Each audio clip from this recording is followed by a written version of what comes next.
clearly that Kenya and the U.S. government signed an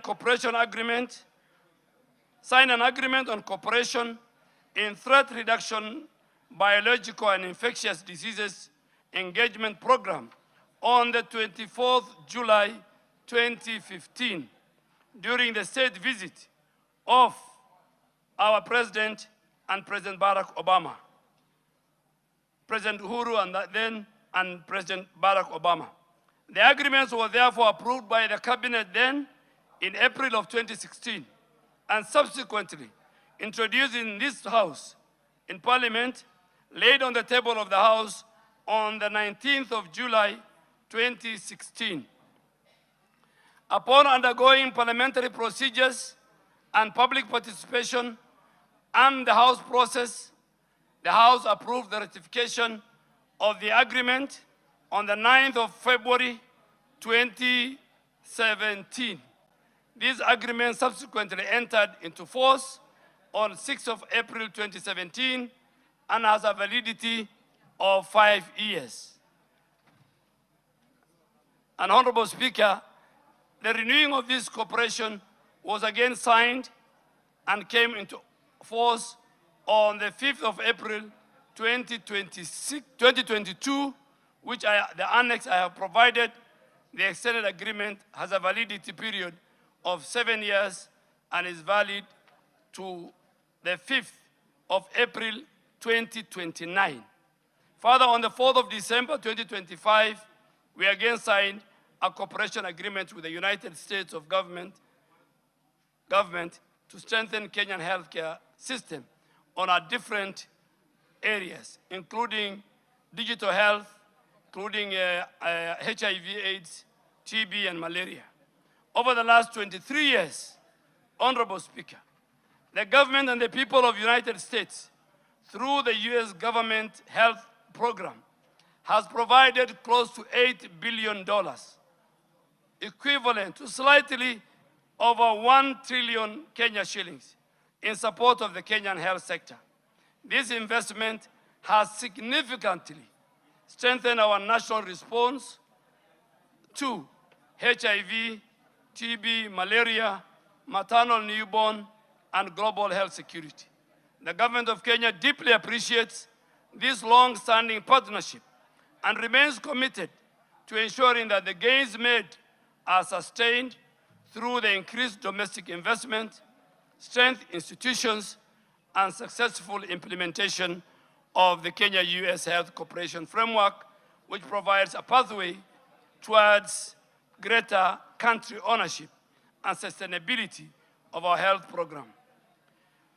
Honorable Speaker, the proposed Ebola treatment and isolation unit at Laikipia Air Base is part of the 23 similar units to be established in the country as part of our preparedness and response.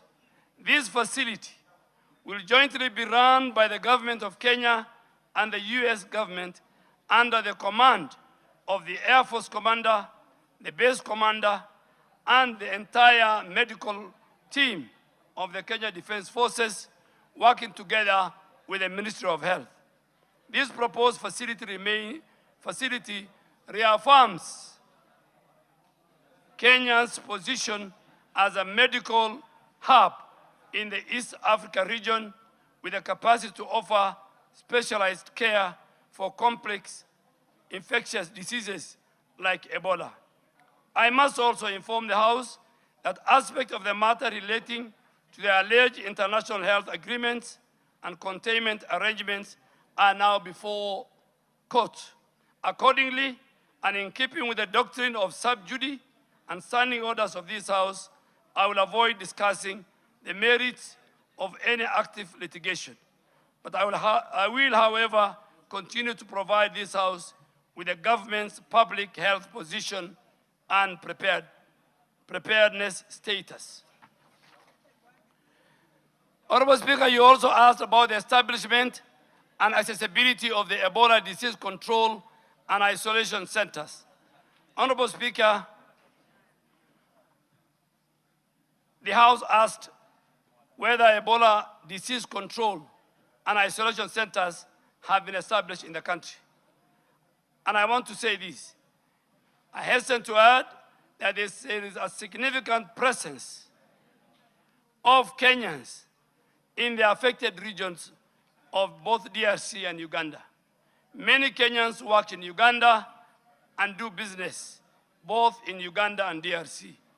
And two of our leading banks, KCB and Equity, employ Kenyans who live in that region. In addition, Kenya has approximately 450 specialized KDF officers and servicemen who are in DRC under the MONUSCO peacekeeping mission. Any of these Kenyans could be exposed and could require a quarantine and isolation facility back home in Kenya. The government has established undesignated isolation and treatment capacity as part of our national preparedness. These include, I said, our national referral facilities, our county designated sites, temporary holding areas for points of entry, county isolation facilities. These facilities are being progressively verified for quality, for safety, and for readiness. And I want to reiterate that all such facilities are established for the protection of the people of Kenya and all persons within the Kenyan borders. They are not only foreign facilities, they are not for foreign facilities, they are not exclusive facilities, they are not facilities reserved for any nationality, they are public health assets established and coordinated under the authority of the government of Kenya. In the event of a suspected case, the response will be guided by medical triage, exposure risk, clinical need, and public health protocols. A Kenyan citizen, a foreign national, a refugee, a diplomat, an expatriate, or a traveler will be managed according to the same public health principles: safe isolation, testing, clinical care, contact tracing, prevention of further transmission. Our objective as government is to protect communities, to protect healthcare workers and the country. When a case is detected, the safest place to manage it is within a properly equipped isolation and treatment facility under the controlled conditions. Finally, Honorable Speaker, you have told me to give guidance on the public health guidance. Honorable Speaker, any person who develops fever, headache, vomiting, diarrhea after recent travel to the affected areas or one of their community members after contact with a suspected case should seek medical attention immediately and report through the 719 public health hotline. Honorable Speaker, our readiness assessment gaps and resource requirements are all provided in this document, and I think I have provided the agreements, the documents, but just to conclude, so that I take questions from members, Honorable Speaker and members, it's very important, you play a very important role